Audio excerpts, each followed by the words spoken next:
एक बड़ी खबर आपको बता दें कि उत्तर प्रदेश में पुरुष टेलर अब महिलाओं के कपड़ों की माप नहीं ले सकेंगे। राज्य महिला आयोग ने महिलाओं की सुरक्षा के लिए सरकार को प्रस्ताव भेजा है और इसमें कहा गया है कि जो मेल टेलर हैं, पुरुष टेलर हैं, वो महिलाओं का माप नहीं ले सकेंगे। इसमें महिला सुरक्षा से जुड़े कई प्रस्ताव भी हैं। जिम और योगा सेंटर्स में भी महिला ट्रेनर होंगे और इसके सीसीटीवी से निगरानी भी की जाए। महिला आयोग ने राज्य सरकार के पास प्रस्ताव भेज दिया है। अब शासन से मंजूरी मिलने का इंतजार है। महिला आयोग की अध्यक्ष बबीता चौहान का कहना है कि महिलाओं की सुरक्षा, रोजगार के लिए उन्होंने बड़ा कदम उठाया है।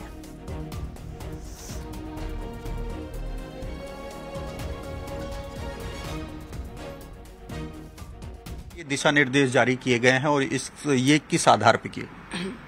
देखिए, मैं आधार तो यही है कि महिलाओं की सुरक्षा के लिए, कि जैसा हम फील्ड में भी निकलते हैं और महिलाओं से जुड़ी हूँ, महिला आयोग है, तो निश्चित रूप से कि महिलाओं के रोजगार के लिए भी और महिलाओं की सुरक्षा की दृष्टि से भी हम काम करने के लिए कटिबद्ध हैं।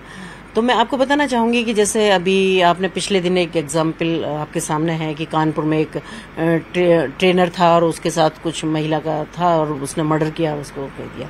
तो ये मेरे साथ एक नहीं है, ये आपने देखा क्योंकि ये मीडिया में आ गया। मीडिया के पीछे भी इतनी सारी चीजें हैं कि जो महिलाएं आके मुझसे शेयर करती हैं कि उनके साथ किस तरह की घटनाएं वहां होती हैं। जैसे ट्रेनर है, मैं आपको बता सकती हूँ कि 99% की अगर मैं बात करूं तो शायद सही होगा कि 99% जिम में ट्रेनर इस वक्त हैं तो वो लड़के हैं वहां, जिनका कोई पुलिस वेरिफिकेशन नहीं है, जिनका कोई पहचान पत्र नहीं है, जिनको कोई पूछने वाला नहीं है। क्योंकि एक हर आदमी फिट रहना चाहता है, निश्चित रूप से महिलाएं भी फिट रहना चाहती हैं, महिलाओं के लिए जिम भी है, लेकिन वहां ट्रेनर, मैं ये चाहती हूँ कि ट्रेनर वहां हो तो महिलाओं के लिए महिला हो। नंबर 1, मैं बिल्कुल नहीं चाहती कि कोई भी जिम बंद हो या किसी की भी नौकरी जाए। मेरा उसमें एक चीज और ये थी कि क्योंकि जैसे जितने सारे केसेस आ रहे थे कि भाई छोटी बच्चियां हैं, जिम जाती हैं, लेकिन वो डर की वजह से पेरेंट्स को नहीं बता पाती, या महिलाएं वो जाती हैं तो उनको ये भी रहता है कि एक तो बदनामी वाला डर रहता है, दूसरा ये रहता है क्योंकि कोई ऑप्शन नहीं है, वो एक जिम छोड़ के दूसरे जिम में जाएंगी तो वहां भी लड़के ही है, तो उनको ये भी रहता है कि भाई जब हमें जाना ही है तो ठीक है चलो। लेकिन कहीं ना कहीं ये मन में है उनके कि भाई हम परेशान है। वहां कई सारे केसेस मेरे पास ऐसे है कि ट्रेनर हैं, फोटो खींच लेते हैं, ब्लैकमेलिंग हो रही है। तो ये जो सारी चीजें बहुत ही दुखद चीजें थी जिसके लिए मुझे इसमें सोचना पड़ा। तो मैंने कहा है कि आप एक तो पुलिस वेरिफिकेशन सारे लड़कों का वहां हो, जो भी लड़के हों या लड़कियां हो, जो भी ट्रेनर हो। दूसरा, वहां लड़कियों के लिए लड़कियां ट्रेनर हो, पर फिर भी अगर स्वेच्छा से कोई महिला ये कहती है कि मुझे इस लड़के को ही ट्रेनर अपना बनाना है तो वो अपनी सहमति से बनाए और वो उस जिम वाले की ड्यूटी है कि वो उससे लिखवा के ले कि अगर कल को कोई बात होती है, कोई घटना आपके साथ होती है या कोई अगर आप कहीं असुविधा महसूस करती हैं तो उसमें हमारी जिम्मेदारी नहीं है, इसकी जवाबदेही आपकी खुद की होगी।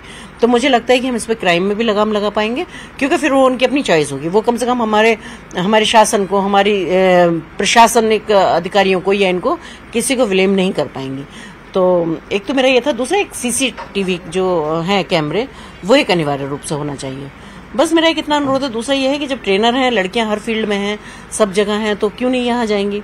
दूसरा था कि मेरा एक बुटीक पे जहाँ महिलाओं के कपड़े सिले जाते हैं, महिलाओं के कपड़े सिले जाते हैं, आप उसमें भी मैं दावे के साथ कह सकती हूँ कि कम से कम 90% बुटीक ऐसे हैं जहाँ पुरुष ही टेलर हैं, जो टेलर हैं वही मेजरमेंट करते हैं।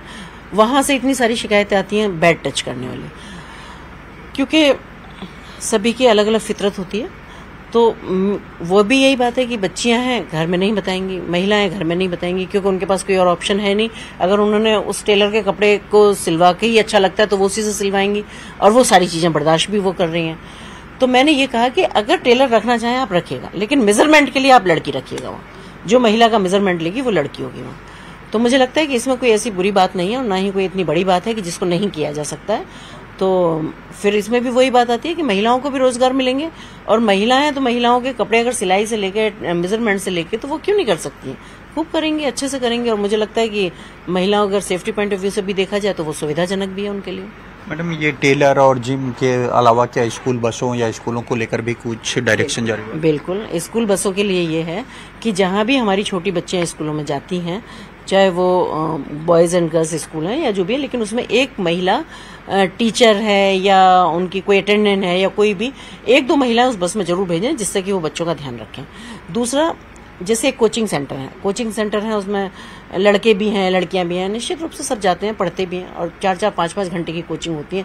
लेकिन जैसे मेरे पास शिकायतें हैं कि प्रॉपर टॉयलेट्स नहीं है वहाँ, प्रॉपर CCTV कैमरे नहीं है वहाँ, तो इन चीज़ों के ना होने से भी बहुत सारी घटनाएं होती है। तो मेरा एक ये भी सबसे कहना चाहूँगी कि उसको आदेश माने, चाहे मेरा अनुरोध माने, चाहे जो भी, कि एक सारी जगह CCTV कैमरा जरूर होना चाहिए और उसको ऑन रहना चाहिए। ऐसा नहीं हो कि अक्सर क्या होता है कि जब घटना घटित होती है तो कि कैमरे ही नहीं चल रहे थे। तो मेरा स्पेशली आप लोगों के माध्यम से ये अनुरोध है। और दूसरा, एक अगर लड़के लड़कियां दोनों पढ़ते हैं या कहीं भी कोई ऐसा स्थल है जहां दोनों का, वहां लड़कियों के लिए अपना एक टॉयलेट की व्यवस्था जरूर होनी चाहिए जी। और कानपुर की बेटियों ने महिला आयोग के इस प्रस्ताव का स्वागत किया है। उनका कहना है कि महिला सुरक्षा के लिए ये बहुत जरूरी कदम है। और इस पूरे मामले पर बेटियों का क्या कहना है और महिला क्या सोचती हैं, उनसे बातचीत की है हमारे संवाददाता अमित गंजू ने। सुनिए। जिसमें प्रस्ताव भेजा, क्या कहेंगे आप? सर, ये बात सही है कि हर तरफ से गर्ल्स को सेफ रहना है और क्या कहते हैं, हर जगह महिला आयोग ने ये सही क्या कहते हैं कि कानून निकाला है कि हर जगह क्या कहते हैं, चाहे वो टेलर हो, चाहे वो क्या कहते हैं जिम ट्रेनर हो, हर जगह एक क्या कहते हैं कि लेडीज़ का रहना ज़रूरी है। क्योंकि गर्ल्स कहीं भी जाती हैं उन्हें सेफ फील नहीं होता है। क्योंकि हम अगर रास्ते पे भी निकलते हैं ना, तो हमें एक जगह ऐसा फील होता है कि हमें शेम फील होता है। हम अगर जिम में जा रहे हैं तो हम जिम में अगर एक्सरसाइज भी करते हैं ना, तो हमें कहीं कहीं ना फील होता है कि हम क्या कहते हैं कि अपने आप को सेफ नहीं फील कर पाते हैं। मैम, आपका क्या सोचना है जो प्रस्ताव बनाया, प्रस्ताव भेजा गया? मैं भी इस प्रस्ताव से पूरा सहमति रखती हूँ, क्योंकि जितना एक फीमेल की कंपनी में सेफ फील कर सकती है, उतना कभी किसी मेल की कंपनी में नहीं सेफ फील कर सकती है। और इन सारी जगहों का यूज़ करके बहुत सारे लोग हरासमेंट और छेड़छाड़ करते हैं, जिससे फीमेल्स की पूरी तरीके से वो परेशान हो जाती हैं। और जिस पर्पज़ के लिए वो जिम या टेलर के पास जाती हैं, वो वहाँ अपना सेफ नहीं फील कर पाती हैं और अपना काम भी नहीं कर सकती हैं। तो ये बहुत ही मैम, आपको क्या कहना है जो ये प्रस्ताव आया, उस पर क्या कहना है? महिला आयोग ने जो प्रस्ताव दिया है उससे हम उसका समर्थन करते हैं। और लड़कियां जो हैं कहीं कहीं डर से भी कभी मेल के साथ नहीं जा पाती है जहां मेल कम्युनिटी बिलोंग करती है। और वहां पे जैसे फीमेल ट्रेनर हर जिम में होना चाहिए ताकि वो सेफ फील कर सके। एक महिला अपनी बात महिला से ज़्यादा अच्छे से शेयर कर सकते हैं एज कंपेरिजन टू मेल। तो हम चाहते हैं कि अगर कोई कोचिंग संस्थान वगैरह भी है, वहाँ पे प्रॉपर CCTV कैमरा हो, ताकि कहीं भी कोई भी अगर ऐसे इंसिडेंट मिलते हैं तो उसका अच्छे से जांच पड़ताल हो। मैम, आप क्या कहेंगे इस पर, आप बताइए प्लीज़। मैं ये कहना चाहूँगी कि जो भी महिला वहाँ से पॉइंट्स आए, मैं उसके प्रॉपर सपोर्ट में हूँ। बिकॉज़ जो एक लड़की होती है या वुमेन जो भी है, वो ज़्यादातर अपनी वुमेन की ही कंपनी में सेफ़ फील करेगी। ऑल्दो वो बात चाहे जिम की हो, टेलर की हो या कहीं की भी हो। और CCTV कैमरा इस चीज़ में बहुत ज़्यादा इम्पॉर्टेंट रोल प्ले करता है। लेडीज़ टेलर क्या कपड़े का माप देने चाहते हैं और हमेशा अक्सर या मैक्सिमम जगह पुरुष होते हैं। अब महिला आयोग ने प्रस्ताव बनाया कि महिला टेलर होना चाहिए जो उनका माप ले सके। क्या इस पर सहमत हैं आप इस बात से? हाँ, बिल्कुल सहमत है। ऐसा होना चाहिए, आज से नहीं बहुत पहले हो जाना चाहिए थे। क्योंकि आजकल के जो माहौल है उनसे पहचानना मुश्किल हो जाता है कि कौन हमारे लिए अच्छा है और कौन बुरा है। दिखाते कुछ हैं और होता कुछ अंदर से है। हम जा रहे हैं टेलर के यहाँ नाप देने के लिए, हम अपने अच्छे से जा रहे हैं, उसके मन में क्या चल रहा है वो हम नहीं जानते हैं। इससे क्या होता है कि वो अपने मकसद में कामयाब हो जाते हैं। हमारी जो बच्चियाँ होती हैं या हम लेडीज़ें होती हैं, उनका शिकार हो जाते हैं। तो लखनऊ के लोगों ने आयोग के प्रस्तावों का स्वागत किया है। उनके इस बारे में क्या रहा है, ये जानने के लिए बातचीत की हमारे संवाददाता नितिका दीक्षित ने। आपको सुनवाते हैं।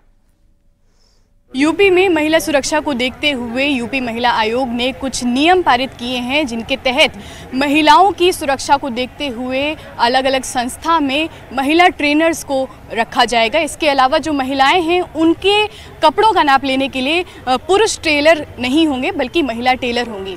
हम इस वक्त लखनऊ विश्वविद्यालय में, हमारे साथ कुछ छात्र मौजूद हैं। इनसे जानेंगे कि इन नियमों पर इनकी क्या प्रतिक्रिया है, किस तरह से ये इन नियमों को देखते हैं। महिला सुरक्षा को लेकर महिला आयोग ने कुछ नियम बताए हैं, अभी शासन की ओर से उनको पास होना बाकी है। आपको क्या लगता है कि ये नियम कितना ज़रूरी हैं और आपने जो नियम देखे उसके अनुसार आपका क्या व्यू पॉइंट है, ऐसा होना चाहिए या नहीं? देखिए नियम तो अच्छा है क्योंकि लड़कियों की सिक्योरिटी और उनका जो एक्सपीरियंस है वो कहीं ना कहीं बहुत मैटर करता है। काफ़ी जगहें ऐसी होती हैं कि हर लड़की, किसी भी लड़की से आप पूछिए, उसको ये बैड एक्सपीरियंस हमेशा मिला होगा कि आप वो कहीं जा रही है, किसी टेलर के पास जा रही है या कहीं भी जा रही है तो उसको बैड टच मिलता ही मिलता है। तो कहीं ना कहीं आप किसी मेल टेलर के पास जा रहे हो, उनके पास में एक लेडी होनी चाहिए जो आपका नाप ले रही है, तो ये काफ़ी अच्छा है। ट्रेनर हो गया, टेलर हो गया या बस में कोई भी हो गया, कंडक्टर हो गया, आपको एक फीमेल सिक्योरिटी महसूस होती है वहाँ पे, तो ये काफ़ी अच्छा नियम है हम लोगों के हिसाब से। महिला आयोग की तरफ से कहा गया कि बैड टच के केसेस काफ़ी ज़्यादा रिपोर्ट हो रहे थे, उसको देखते हुए इस तरह के नियम जो हैं वो बनाए जा रहे हैं। जी, मुझे ऐसा लगता है कि काफ़ी सही चीज़ है, बिकॉज़ अक्सर ऐसा होता है कि हमारे साथ एक बैड टच होगा, ठीक है, एंड फिर अगर हम बोलना भी चाह रहे हैं ना तो वो हम नहीं बोल पाते बिकॉज़ हमारे पास उसका प्रूफ नहीं होता है, सबसे पहली बात। और फिर अगर हम बोलने जा रहे हैं तो सामने से जो हमारे साथ ये हरकत करता है वो चढ़ने लगता है कि हमने ऐसा कब कर दिया, हमें प्रूफ दो, तो वहाँ पे बहुत दिक्कत हो जाती है। और फिर जो ऐसी हरकत करते हैं वो अपनी हरकत करते चलते और ये चीज़ रुक नहीं पाती है। तो मुझे लगता है ये चीज़ काफ़ी सही है, ऐसा होना बहुत ज़रूरी है। बिल्कुल, प्रूफ देने की बात हो रही है, इसीलिए ये भी कहा गया है कि जगह जगह पे CCTV कैमरास इंस्टॉल हो। जी, ये बहुत सही है और अगर ये इंस्टॉल हो रहे हैं तो बहुत सही चीज़ है। और ये दोनों पक्ष की तरफ से एक प्रूफ रहेगा, क्योंकि अगर लड़की भी गलत बोल रही है कि हमको ऐसा किया गया है तो ये प्रूफ एक उनकी तरफ से भी होगा कि विक्टिम है कौन आखिर, तो ये पता चलेगा। बिल्कुल बिल्कुल, विक्टिम है कौन ये पता चलेगा। आपसे भी जानना चाहेंगे, आपने भी सुना होगा महिला आयोग ने जो नियम प्रस्ताव रखे हैं, उस पर आपकी क्या राय है कि ये जो प्रस्ताव है वो कितना सही है? देखिए, मेरा मानना है कि अगर महिला सुरक्षा के संदर्भ में बात करें तो ये नियम बहुत अच्छे हैं। और अब जैसे आपने कहा कि जो जिम में या जो टेलर्स वगैरह हैं वो लेडीज़ टेलर से नाप लेंगी, और आज के समय में बहुत सारे जो टेलर्स हैं वो जेंट्स हैं, मेल्स हैं। तो इस तरह से हमको कम से कम लेडीज़ टेलर्स को सामने आने का मौका मिलेगा, उनको एम्प्लॉयमेंट मिलेगा जिम्स में, योगा सेंटर्स में और टेलर्स वगैरह की शॉप में। तो इससे एक अच्छा काम ये भी होगा कि महिलाओं को एक मौका मिलेगा, उनको एम्प्लॉयमेंट मिलेगा थोड़ा सा। और गुड टच बैड टच की बात है तो हो सकता है कि बैड टच होता हो, बहुत से लोगों ने फील किया होगा ये, तभी ये बात उठी है और ये अच्छा कदम है कुल मिला के। गुड टच बैड टच की बात है और क्योंकि कई सारे केसेस रिपोर्ट हुए हैं उसके बाद में ये प्रस्ताव आया है, आप किस तरह से देखते हैं? मेरे हिसाब से जैसा कि हम सब जानते ही हैं कितने सारे लड़कियां रोज़ाना तौर पे जूझती हैं, गुजरती हैं इन सब चीज़ों से। आप बस से लेके किसी भी दुकान पे देख लें तो कई बार लड़कियों कह नहीं पाती हैं, और शायद कहा भी है तो आवाज़ दबी है, तो उसी के चलते ये सब लॉज आए हैं और आवाज़ उठाने की ज़रूरत ना पड़े और इसी तरह से कंफर्ट जोन एक बन जाए, एक माहौल ऐसा तैयार करने की कोशिश सरकार की, तो मेरे ख्याल से एक अच्छा पहल है और शायद और ज़्यादा एम्पावरमेंट और बुलंदी आएंगी महिलाओं के लिए, तो मेरे ख्याल से इससे बढ़िया कदम नहीं हो सकता। बिल्कुल, बच्चों की सुरक्षा के लिए भी कहा गया है कि जो बसेस हैं उसमें फीमेल टीचर्स होनी चाहिए या महिला सुरक्षा कर्मी होनी चाहिए? जी, मुझे लगता है कि ये बच्चों के लिए जो खास करके ये बात चल रही है, क्योंकि बच्चे, अब आप विद्यालय की बात करेंगे तो वहाँ पर भी बच्चियाँ होंगी, आप जिम की बात करेंगे, आप योगा सेंटर्स की बात करेंगे या किसी भी इंस्टीट्यूट्स में, कोई भी एजुकेशनल इंस्टीट्यूट्स हो, तो वहाँ पे बच्चियों की संख्या ज़्यादा होती है। ऐसों में वहाँ पे ऐसे केसेस आज के समय में रैपिडली काफ़ी ज़्यादा तेज़ी से बढ़ रहे हैं, जिसमें कोई बच्ची, और वो भी अगर बच्चों की बात मैं करूं तो बच्चों की जो चाइल्ड साइकोलॉजी होती है कि अगर कोई छोटी बच्ची है 8 साल की, 10 साल की, 15 साल की, उसको इवन ये भी पता नहीं है कि बैड टच होता क्या है। तो इसलिए अगर सरकार के द्वारा ये कहा जा रहा है कि बसों में वहाँ पे फीमेल टीचर्स हों, तो मुझे लगता है एक बहुत अच्छा कदम है, जिससे उन बच्चियों के लिए थोड़ा सा सिक्योर फील उनको भी होगा और उनके फेवर की बात है ये। बिल्कुल, तो महिला सुरक्षा को ध्यान में रखते हुए जो ये नियम पारित किए जा रहे हैं उन पर इन छात्रों का कहना है कि अगर इससे महिलाएं सुरक्षित होती हैं, और क्योंकि बैड टच के केसेस हैं वो रिपोर्ट नहीं हो पाते हैं, महिलाएं खुद को साबित भी नहीं कर पाती, तो ऐसे में CCTV सर्विलांस और इस तरह के नियम बेहद ज़रूरी हैं और ये इस तरह के नियमों से खुश हैं। कैमरा पर्सन उपेंद्र के साथ नितिका दीक्षित, न्यूज़ 18 लखनऊ।